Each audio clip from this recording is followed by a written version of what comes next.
క్షేత్రం అలాగే ఒక డిప్యూటీ సీఎం పిఠాపురం నుంచి ప్రాతినిధ్యం వహిస్తున్న ఊరు పిఠాపురం. మరి ఇక్కడ కల్తీ నెయ్య ఏదైతే జంతువు కొవ్వు నుంచి తీస్తున్న కల్తీ నెయ్యి ఏదైతే ఉందో అది పిఠాపురం అడ్డాగా మారిపోయింది.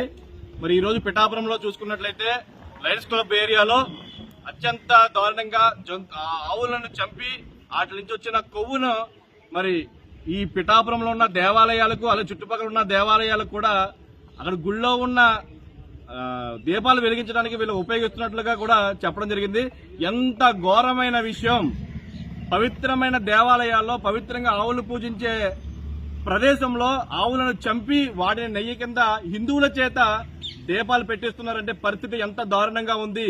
ఇది ఒక ఈ ఇళ్లతోనే కాదు, పిఠాపురంలో అనేక చోట్ల ఈ దందా సాగుతుంది.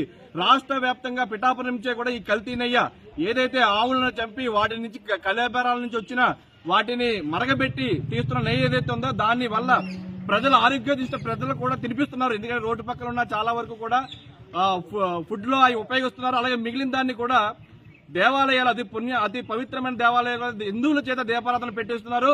కాబట్టి డిప్యూటీ సీఎం పవన్ కళ్యాణ్ గారికి విశ్వ హిందూ పరిషత్ బజరంగ్ దళ్ తరపు నుంచి ఒకటే కోరుకుంటున్నాం, ఈ కల్తీ నెయ్యి వ్యవహారాన్ని ఇక్కడితో పులి స్టాప్ పెట్టాలి. ఇన్నాళ్ళు కూడా గత ప్రభుత్వం నుంచి కూడా ఎన్నో జరిగేవి, ఇప్పటికి పులి స్టాప్ పడాలని చెప్పి మేము కోరుకోవడం జరుగుతుంది.